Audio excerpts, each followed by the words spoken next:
All right. Okay. You're at it again. What the hell? What is that? Oh, welcome. Carla Hall's here with a plate of what is in the plate, Carla Hall? Look, I just wanted to show you. Okay, we're getting started. I love how you jump right in. I love me some Karen Hunter. Listen, um, I was just telling somebody, all of these fancy content creators with their lower thirds and their wonderful fancy intros and all, you just want the food. Like presentation is nice. Let's not, and we're presented. I showered, you shower, you look nice, you can put on deodorant and stuff. We're here, but let's get to the food. Let's get to the food, yeah, Carla. it's really real, and I made, because we're so used to having okra. And how do you want to? Oh my God, where'd you go? How do you want to set this up? I mean, I feel like I didn't like okra. I didn't like okra growing All right. up. So let me be clear. Let me do the gallery view. Um, I always thought okra was some slimy, snotty, nasty, slimy, slippery, disgusting thing growing up. God, I love my mother. She's from Augusta, Yeah. so she grew up with okra, but she always, I think, overcooked it. I did not grow to appreciate okra until I was an adult and made it myself and just Right. steamed it lightly or sauteed it with some tomatoes and onions and kept it a little crispy, a little crunchy before it got Yeah. slimy and with the little balls in it. Ugh. So no, I didn't grow up loving okra at all. I was right up there with liver and okra. Oh my No, God. not a problem. Yes. Yeah. Agreed. Agreed. And I think that's why a lot of people don't like it. And I didn't like it until I did my cookbook, because if I'm going to do Carla Hall soul food and talk about soul food and everyday dishes, I had to have okra in there. And I truly believe if you don't like a particular ingredient, you're probably the best person to work with it, Hmm. because it forces you to make it palatable for yourself. Wow. I like, so don't run away from it. Don't avoid it. Yeah. Roll into, and I think that's a life lesson too, because I think a lot of us run away from things that make us uncomfortable or that, challenge us in a way, right?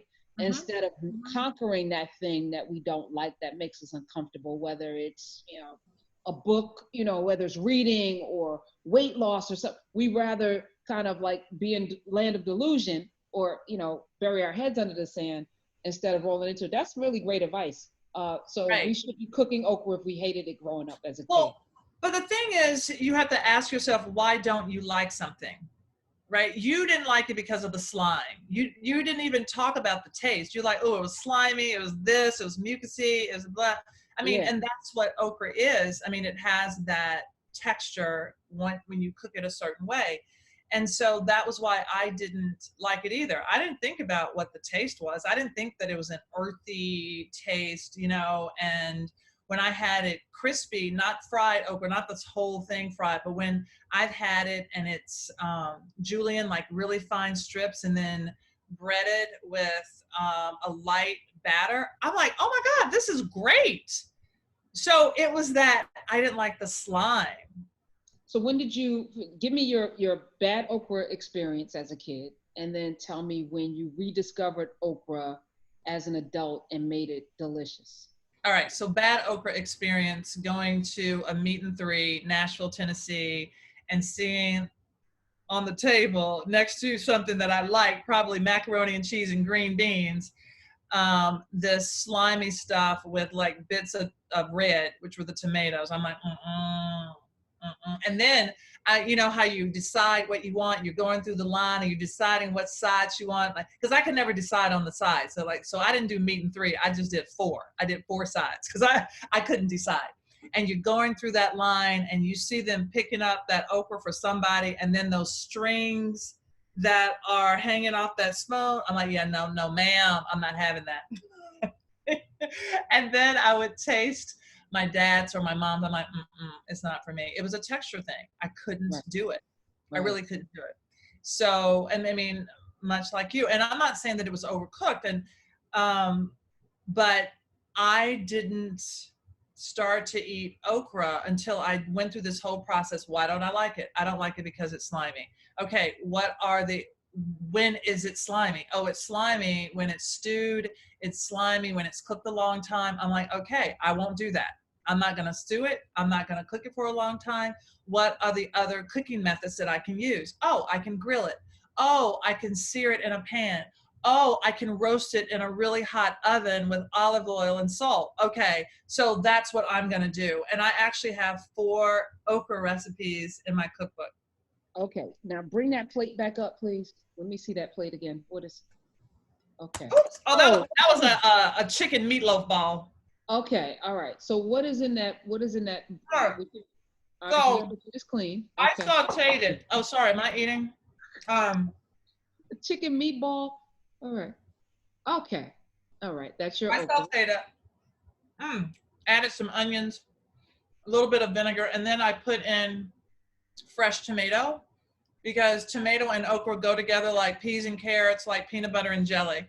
And as I was reading about okra, it said that the acid from the tomatoes cuts down on the sliminess of the okra. And I'm like, I don't know who wrote that. Because I'm like, yeah, no.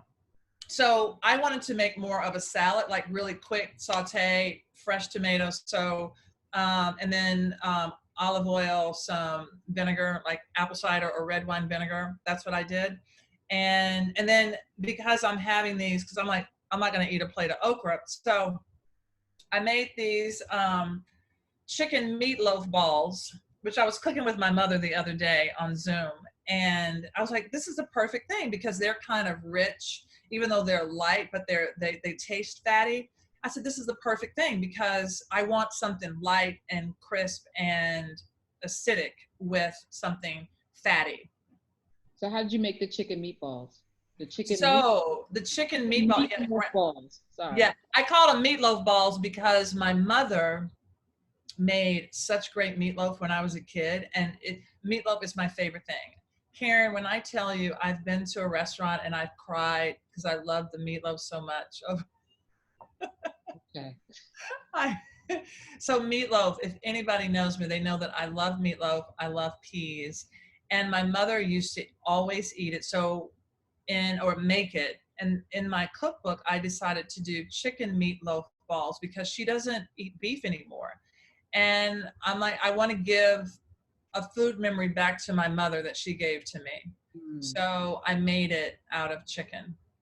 So you scoop it like, and after you make the meatloaf, you then make them into balls and you fry them?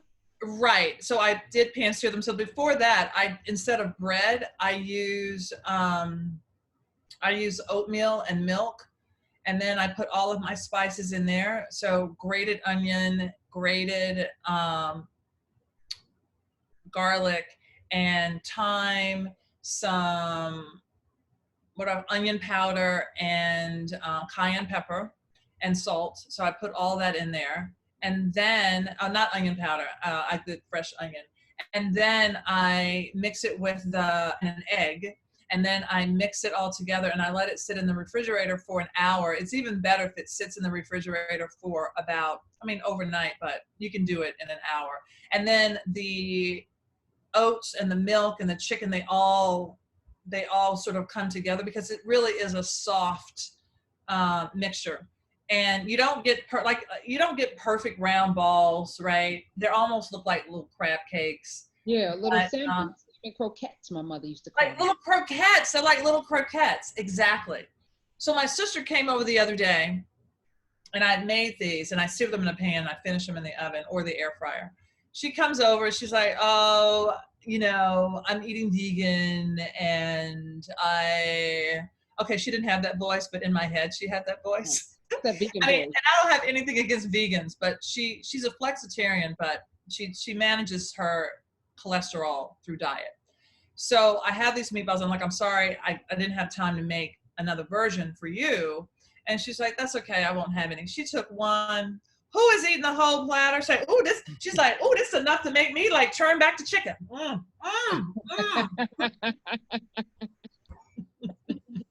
all right. Well, let's get to the okra. The vegetable that was the bane of my existence growing up because I had a Southern mother who always, because she loved okra and Mm-hmm. liver and onions. Anyway, it's African, right? It's an African vegetable It because it's is. weird with the little cap on it, and it's got the ridges. It's like a pod. It's like a pod. I have some fresh, but I'd have to leave the call to Okay, go get it. I'll sing. Well, how far do you have to go to get them? I mean, it's right there in the refrigerator, but there will be nobody right here. Oh, I'll be here. I'll pop in. I'll be here. Okay. All So right. So I'll sing. I have some. Gonna get some okra out the refrigerator. No, that's a horrible song. All right. We'll just wait and look at the beautiful. Yeah. So look at the beautiful view. The blender and the mixer, and yeah. So Wow, that's a big okra. this is a big okra, and I like them small. You know, there are some that here that I have that are smaller. And so for these, I would cut into coins maybe, and then toss them in oil and throw them in the oven. But just to talk about as you're talking, but they're also okra greens, they're okra flowers, and the flowers, which are really beautiful and white. And then when they're really small, they're just good raw, quite frankly. These are really big. So how do you pick a good okra? How do you know if the okra is good, if it's going to be ripe, if it's not going to have some problems on the insides? I look for ones that are smaller. I mean, when I went to find these, it was in a package. You want to make sure that they aren't blemished, so that they are all green and that they're not starting to wrinkle up. Like this one's starting to wrinkle up, right? You want to make sure that they're nice and firm. This one's pretty firm, you know, almost the way that you would choose a cucumber. That it's nice and firm and not soggy, and definitely, you know, not moldy. But so that's how I would pick a really good okra. So what's the relationship between okra and Black people? Like why is okra? Because when I think of okra, I don't think of any other group of people. I think Southern, I think gumbo, I think, you know, definitely down south. Yeah. Well, okra was traced back to the 12th and 13th century, and there are different stories about where it came from.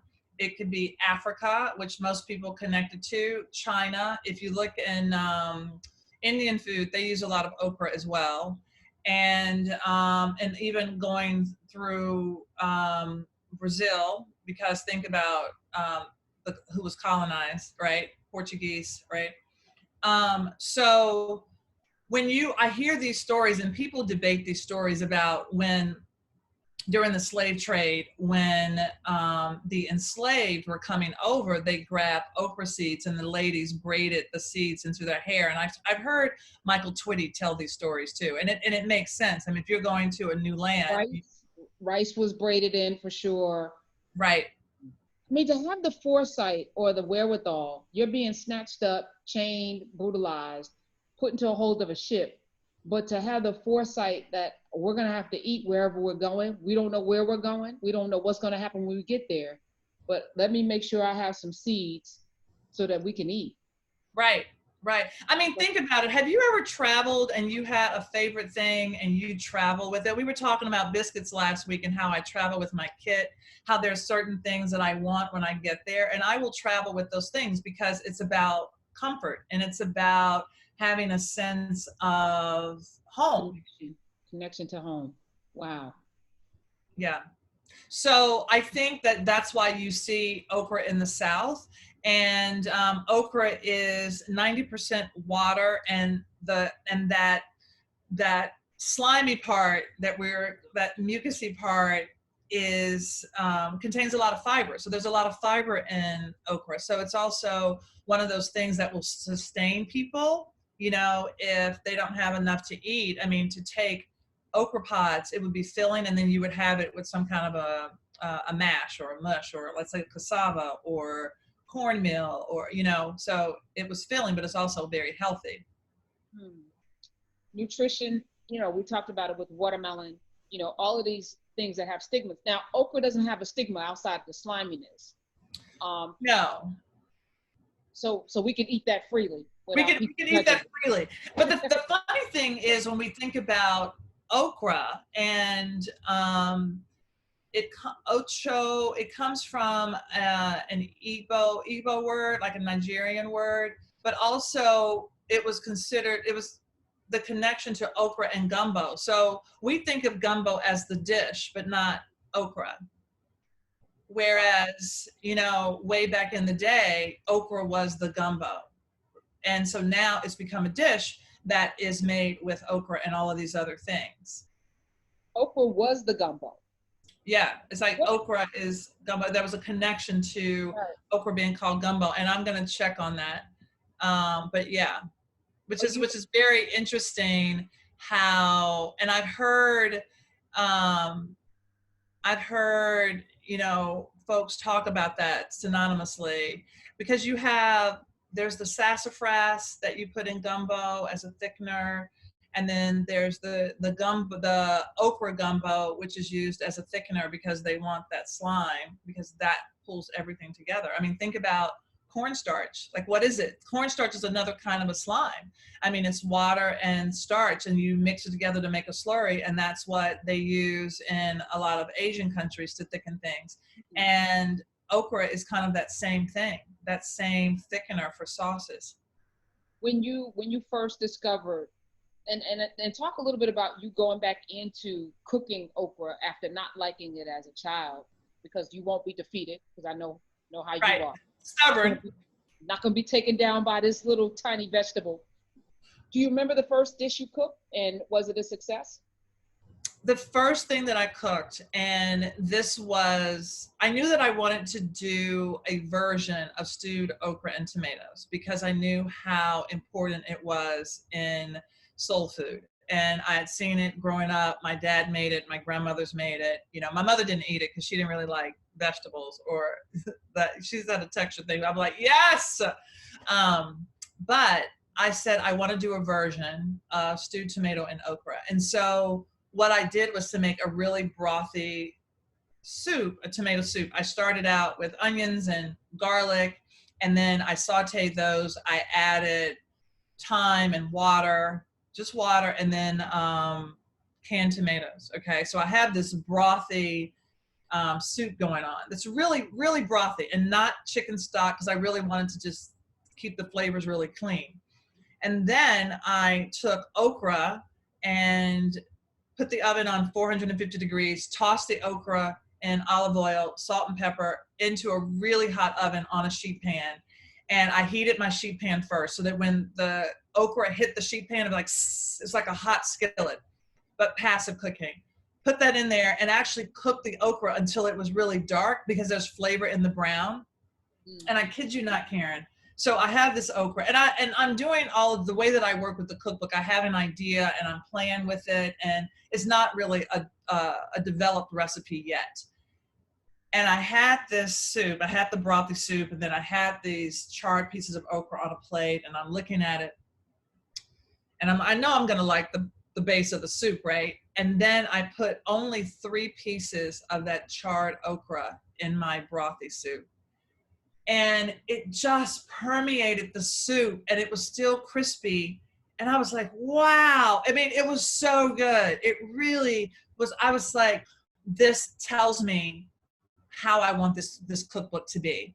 I want it to be flavors that I know, but with the texture being very different, that I want to eat it. And it was amazing. And I remember doing this. I was like, oh, and I looked over at Genevieve Coe, who was my co-author. I'm like, are you getting what I'm getting? She's Chinese. Are you getting what I'm getting? Like, she doesn't have the same connection, but she knows this food because she's been with me, on this journey to discover this food, to rediscover this food. And she was like, oh my God, it's so good. I'm like, I know. And then this was the thing that I wanted to make for everybody for weeks. I wanted to make it. I'm like, do you like okra? They're like, no. I got to make this dish for you. And it really was like that. And it was an epiphany. And that's when I realized it was a texture thing, Right. No, always.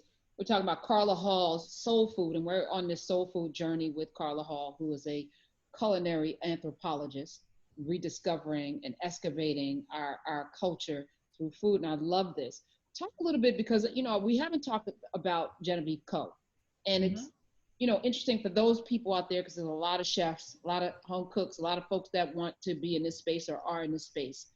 to collaborate with somebody around something so personal as soul food with someone not from the culture? How did that Correct. come together? Correct. What was that experience? Yeah, that is such a great question. So Genevieve did 2 books with me prior, and she did Cooking with Love and Carla's Comfort Foods. And I knew I wanted to do this book, and I talk about how I fought for this book, and I hadn't done a book with anybody else. So I was like, I really want to do this book. And Genevieve was working with Better Homes and Gardens. She had done a lot of cookbooks with other people, different cuisines and everything. And I shared with her what I wanted to do, that I wanted to go on a tour around in the southern states to rediscover soul food specifically and to reconnect with it. Because it's one thing to grow up with it. It's another thing to go back with the lens of, I really want to look at this, not just sort of, I mean, sometimes we're busy being Black, but we're not analyzing being Black, right? Yes, right. So I wanted to go back with a different lens and talk to farmers and talk to cooks and talk to older people about the food and what they ate and all of this. And oh my God, Tanya Hopkins. Do you know her? She's a culinary historian. So I was working with Tanya Hopkins. She's amazing, the food griot. And I said, I had met her on some other project, and I said, can you put together a list of people that I have to talk to when I go back, to do this statewide tour? And I ended up doing 5 different states and finishing in Tennessee. And so she was involved. I had Genevieve going to the Shorehorn, what's the library in Harlem? Oh, Schomburg. Yeah, Schomburg. So we went there, and I was sharing with Genevieve Ebony Magazine's because Genevieve had already been interviewing my family for my other 2 books, because it was all about our food and everything. So it wasn't really the first time that she jumped into this. And so that trip that I went with, the photographer was Italian, and he did photojournalism. And I said, I know what I don't want. And it was about the person's work. And I said, I don't want a food stylist and a photographer who's trying to do perfect. I really want you to capture the people. So when we went down south, and it was 10 days, us, a Black person, me, African-American, Genevieve Coe, who's Chinese, and Gabriella Stabile, who is Italian from southern Italy. And they all had such an awakening for meeting these various people. And especially Gabrielle, because Gabrielle had been through the South with a white male. And he was saying how different it was to go with me. First of all, it wasn't like all doors came open unless we were with other Black people. Secondly, it was also this thing of when we were with Black people, it was just this warmth of, he said, I just feel like they are just, opening up their hearts and accepting me being there. And I was like, that's who we are. I mean, we're all about relationships. And so we went to churches, we went to barbershops, and it was really for them, for Genevieve and Gabrielle, to see our culture through the lens of a Black woman, and versus a white male. Right. No, and I said through love, because through love, yeah. When I think about your, what you do, it is all about the love. I'm also, curious, because I know people are like, why do you need somebody? You're Carla Hall. You need somebody. Why do you need a Genevieve Coe? Or why do you need her? Yeah. So this is how I work. And you asked me that about the process. So when I am creating, I'm not writing down. I don't make notes. And the first time it was really hard when I did my first book. I didn't know how to do a cookbook. I had some recipes, I would tweak them. But then Genevieve said, I will just watch you. And so I was like, okay, but I really want to create. So what I started doing, if I had an onion, let's say it could be one onion, or I would chop that onion and I would put it in half cup increments. I would take my olive oil and portion it to 1 tablespoon. I would take salt, half teaspoons, and I would have all of my ingredients lined up, right? And so if I'm making something, I take a cup of the oil, I take some of the salt, and I'm tasting it along the way, and then I add more things. So then when I back up, and she's just making notes in my process because it's just, I'm free to create. And then she will see what I naturally do that I don't think about doing. Like, how do I hold my spoon? How am I tasting? How am I folding or stirring? And what are the different things that I am putting in and the order of things, right? And I would go back and I'm like, okay, I see 3 empty wrappers of the onion. I'm saying, oh, okay, I used 1.5 cups of onions. I will see 2 of the cups of olive oil empty. Okay, I used 2 tablespoons of oil. And that's how I started creating, because I would have an idea of what I wanted to put in, but I really wanted to be in that flow. And that helped me tremendously, because when your mom cooks, your grandma cooks, and she's throwing things in and you're like, oh, what did you put in there? She doesn't want to stop to say, oh, a handful, right? She doesn't want to stop. So it's really about having all of those things lined up so I can throw them in like it's a handful. Right. And somebody's recording it so that the next person can duplicate it. So when you go to Carla Hall's Soul Food, you're going to be able to duplicate the biscuits and the gravy and the okra. Okay, so you said you have 4 okra dishes in this? Yes, and let me see what they are. I have my book right here. Okay, so one of them, one of them is just straight up grilled okra. I do a barbecue spice. I grill them in oil. I toss them in oil, just rub them in oil, put them on the grill, and then right when they come off, they're still hot. Then I toss them in the barbecue spice. As a whole pod. Yeah. Yeah.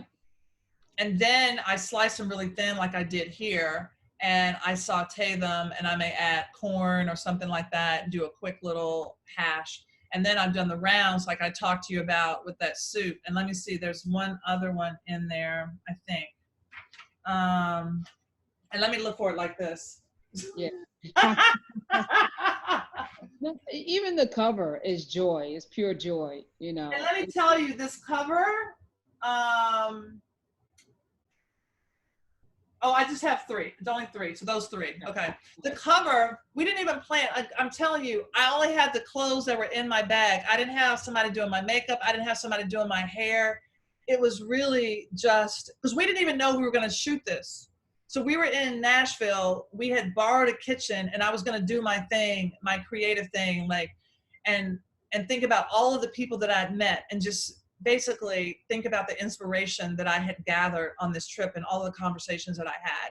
And we walk into this kitchen that through a friend of a friend we were able to use, and it had this beautiful summer light. It was July, and it was Tennessee, this beautiful summer light, and we did like one of these, and we're like, we're not leaving. And Gabriele was supposed to leave, and so we looked at him like, can you stay? So the one thing about a lot of the summer recipes that are in Carla Hall's Soul Food were just me going to the farmer's market and cooking. I just started cooking, and Genevieve was there writing them down. And it really is the bounty of summer. And so when I do a cookbook, I tend to cook in that season. So it's summertime, I can't make a recipe with butternut squash. I'm not gonna go and get some off-season butternut squash because I really wanna taste the bounty of the season. So I'm gonna wait for fall to work with apples and oranges and butternut squash, so that I'm not going to do a tomato recipe in the winter, because I want to be able to do that tomato sandwich, something that's so simple, and really have a delicious tomato that is warm from, the farmer's market. And when you slice it like a half-inch thick and you have it on white bread with mayonnaise and a little bit of salt and basil is good, right? When I think of you, I don't think of you as a Southerner. But now I feel like I'm in, I have these connections to people from Tennessee. I didn't know Dr. Gray Carr and you actually went to high school together. What are the odds of that? Yeah. Look at God. I Right? know. Oh my God. But how weird is that? But I'm thinking about Tennessee. The only time I've been to Tennessee was by accident because I fell asleep on one of my drives down to Florida because I used to have a house in Florida. I fell asleep. Somebody else was driving. I woke up. I woke up and I'm in Tennessee. I think it was my mother. I think my mother ended up, and I'm like, what? Oh, I just took it was my mother. She took a turn on one of them highways and we ended up in Tennessee. Had to come all the way back on the way to Florida. I don't know how she ended up over there because it's nowhere near.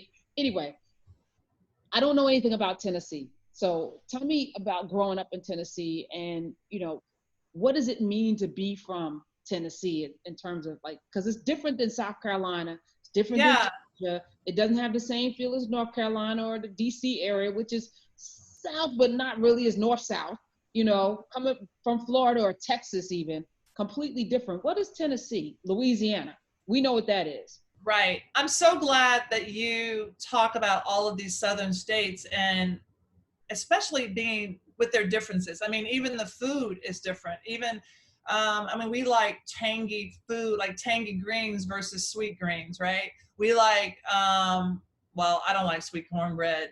At the further north you go, they like sweeter cornbread. I grew up in an era, and I was born in 1964. So I think Nashville, which is the largest city, next to Memphis, was 25% Black. It was, but we had Meharry Medical College, we had Fisk, we had the Tiger Bells from Tennessee State University, right? So we had all of these amazing schools, and Nashville was a place where a lot of sit-ins took place, right? So you still had this incredible Black community of people who were part of the civil rights movement. And so that's Nashville, a blue town in the middle of a lot of red, right? So when you would go further out, I remember growing up and feeling really in a bubble. I went to a Catholic school from kindergarten to 8th grade that was all Black. The first time that I went to a school with that was not even half and half, probably 35, 65, was in high school. That was a public high school with Dr. Carr. And I remember thinking that people thought less of me until I proved otherwise. Do you know what I mean?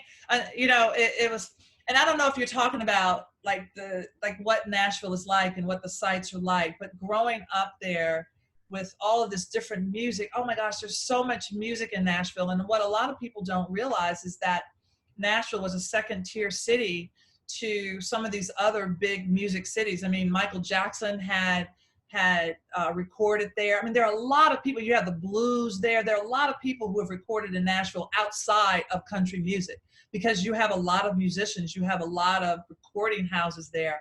So you're growing up with all of that, right? And I remember wanting to work at the Country Music Hall of Fame. And I thought, hey, I'm amazing. That would be great. I did not get that job. I did.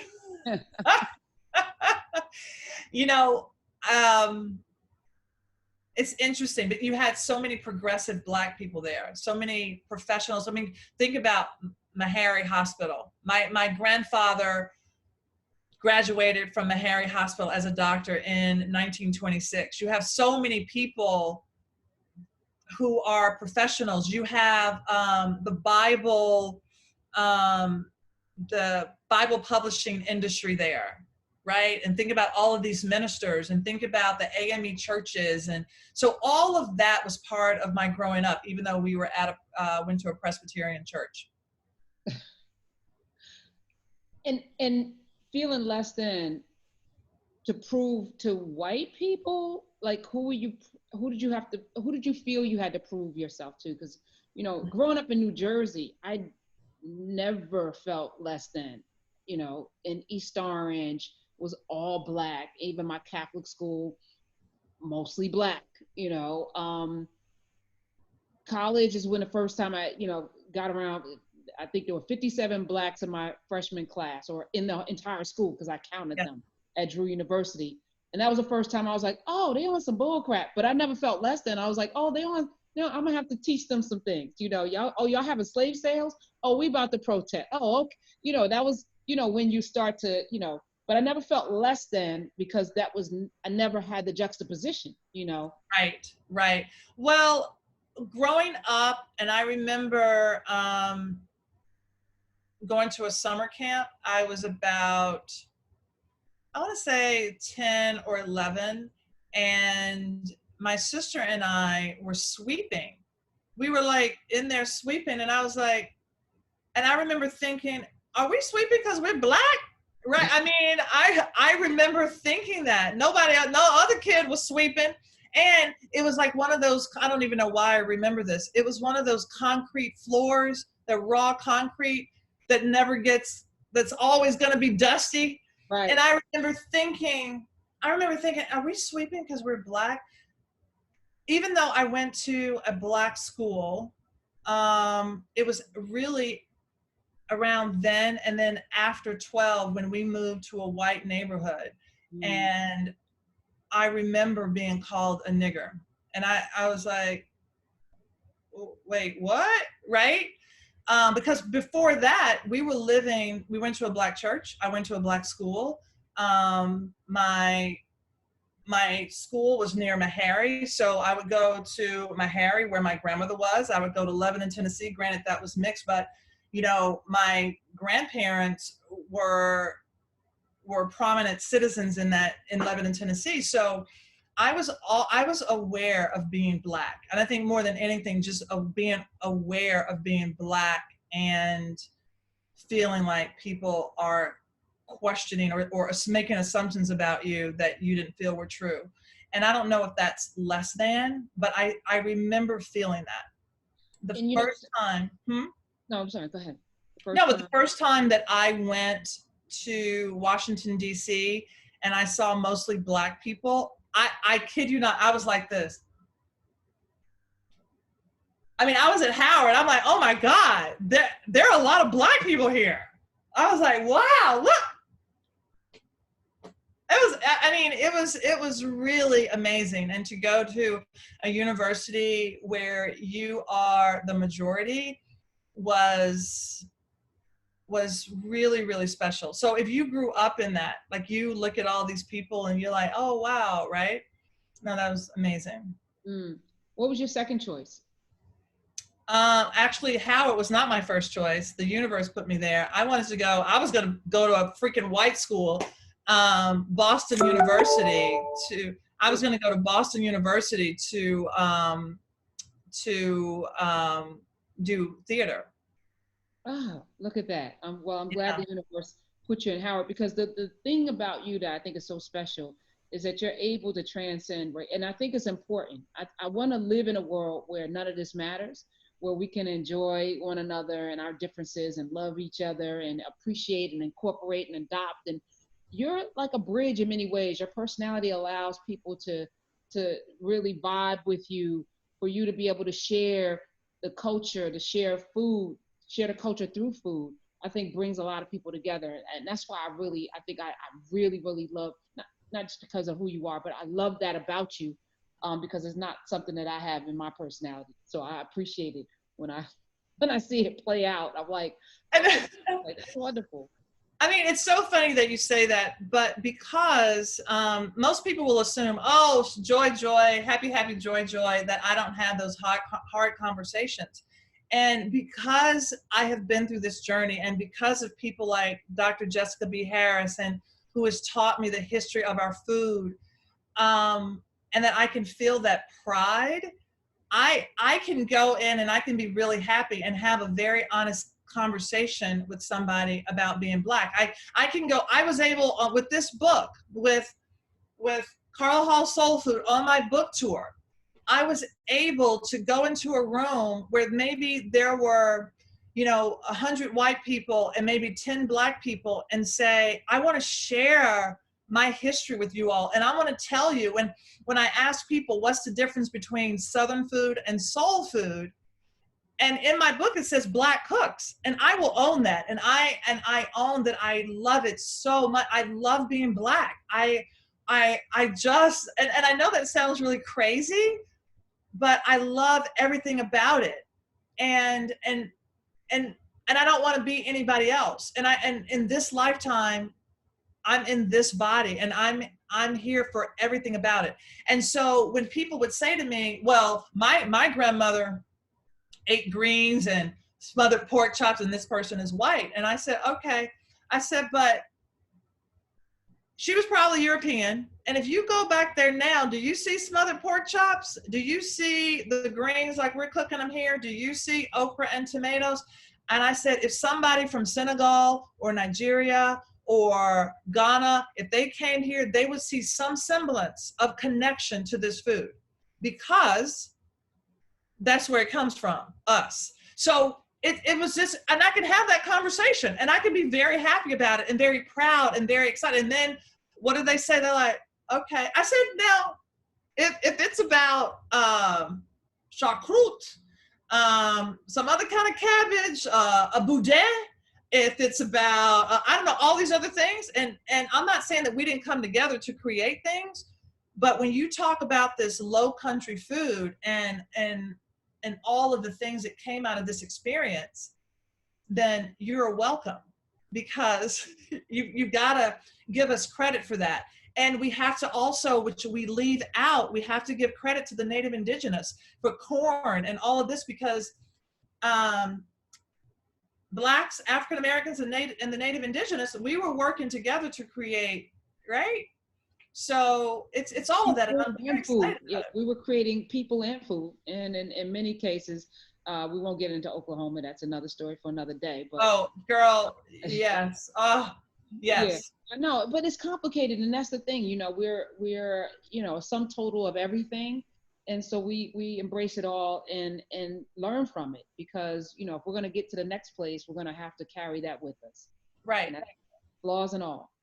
So I appreciate you. I'm grateful. Let me see the plate again one more time with the meatballs and the. Okay. One more time, Carla. Okay. Oh gosh. All right. Let me get a better. Yeah. view. Let me do it like this. This is probably better. There we go. All right. Back up a little. There we go. Bam, bam, bam. And look at you. You cleaned the plate. You made it all pretty and everything. Not like this video that I'm doing here. Wow. All right, Cooking with Carla in class with the cultural food culinary anthropologist. Thanks for doing this again. I appreciate you. It's amazing. Thank you for providing this platform. I really appreciate you. My pleasure. Y'all subscribe to the channel. Definitely leave comments for Carla, because I share them with her. Even if she doesn't come in the comments, I'm there. In there, getting rid of the trolls. I'm weeding out the weeds. All right. Appreciate you, Carla Hall. Get the book too. Carla Hall Soul Food. I'll put it in the description, so there'll be a link to it. So you can go buy it, and I'll put a couple of Black bookstores so you can get it in a Black bookstore too. Appreciate you, Carla Hall. Keep cooking.